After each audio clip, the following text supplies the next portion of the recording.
Senator Hawley, you are recognized for your questions. Thank you very much, Mr. Chairman. Thanks to all the witnesses for being here. Mr. Secretary, Secretary Mayorkas, let me start with you. I want to ask you about the continued uncontrolled illegal immigration into the country, which I think is a very serious threat to the homeland. In July, I asked you about the migrant surge that's been occurring on your watch, and you said this, I'm quoting you now, "We have a plan, we are executing the plan takes time to execute, and we are doing so." Now, since that time, CBP has released data that showed 2 straight months of illegal border encounters above 200,000, which, as you know, hasn't happened in decades. My question is, when is your plan going to work? So, in fact, we are implementing the plan, Senator Hawley, and I can walk through some of the measures that we have taken. My question is, when is it going to work? So it is, in fact, working. We have seen over the last several weeks, if not the month, a drop in the number of encounters at the United States border. We have been working very closely with Mexico to increase interdictions. We have addressed the issue of recidivism, and if, in fact, people have been previously removed, we are referring them to criminal prosecution.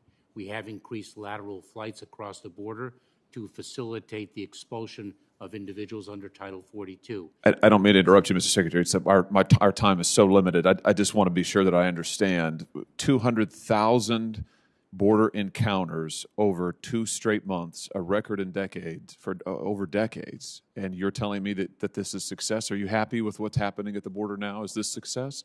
Senator, as I said then and I say now, we have a plan. We're executing on our plan, and we will continue to do so. But you just testified that it's working. I'm just trying to understand. Is this success? Are you telling me that this is successful? Your plan is successful currently? Senator, we are not finished in the execution of our plan, and I never suggested otherwise. We continue to do the work that we are required to do to secure our border. That is an ongoing process, and indeed we are executing it. Are you happy with your progress? Senator, we need to do better, and we need to do more, and we are committed to doing so, and we are doing so. Let me ask you about one of the latest crises that we've seen in Del Rio. Thousands of migrants crossing the border illegally. Reporters have captured images of this. Many are now encamped, as you know, on the U.S. side of the border. How many migrants have crossed into the United States in Del Rio over the past week? So last week, I think the high point was 13,000 to 15,000. It is now well below 10,000. We continue to move individuals from Del Rio to other processing centers to aviation. And how increased, if I may, Senator, we have increased the number of repatriation flights to Haiti and to other third countries. The size of the population in Del Rio, Texas, has diminished considerably.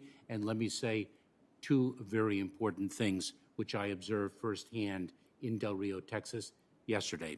Number 1 is the human tragedy, just the vulnerability of the individuals who are under the bridge in Del Rio. We cannot minimize that. It is an extraordinarily difficult thing to see. Number 2, I met with quite a number of Border Patrol agents and officers in Del Rio, Texas. I saw them working with members of the Department of Health and Human Services to deliver medical attention. I saw them working with the American Red Cross to deliver medical kits.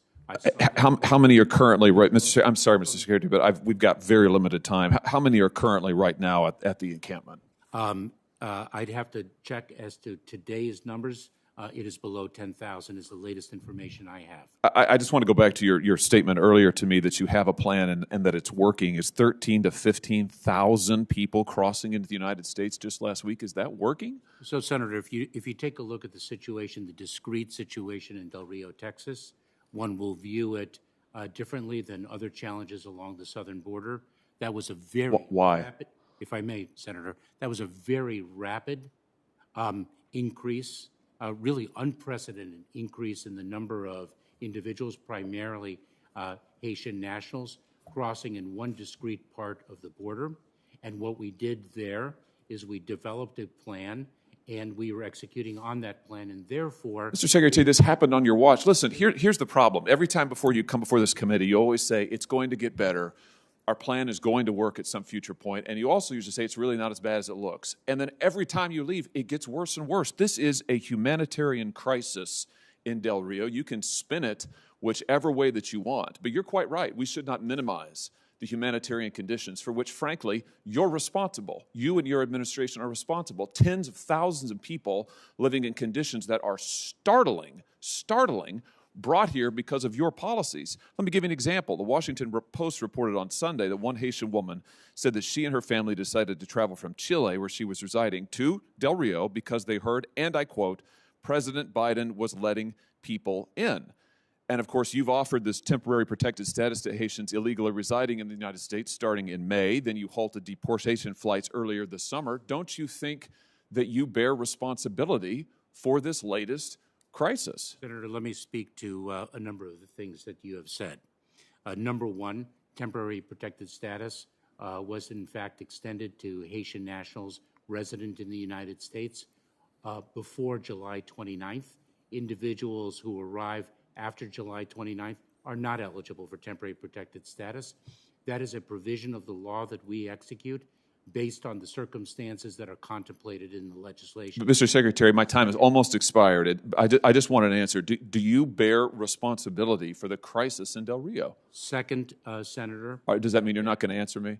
I am answering if you'd give me the opportunity. That's a yes or a no question. Do you bear responsibility for the crisis in Del Rio? Yes or no? Senator, the smuggling organizations. Yes or no, Mr. Secretary? Do you bear responsibility for the humanitarian crisis in Del Rio? Yes or no? Senator, it is my responsibility to address the human tragedy in Del Rio, to address that, and we are doing so. That is my responsibility, and we are executing it as the Department of Homeland. But you don't think you've played any role, and your policies have played any role in fostering and fomenting this crisis that has ensnared so many thousands of people? Senator, what we are learning from our interviews with individuals is they are receiving false information and misinformation from the smuggling organizations that traffic in the exploitation of vulnerable individuals. Well, so in other words, it's someone else's fault. All I can say is, Mr. Secretary, is that sooner or later, this administration is going to have to take responsibility for the crisis that you have fomented at the border that gets worse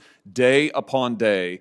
And so far, every time we hear from you, it's somebody else's fault. Something's going to happen later. It's quite unbelievable. Thank you, Mr. Chair. Senator Hawley, thank you. Senator Rosen, you're recognized for your questions. Thank you, Chairman Peters.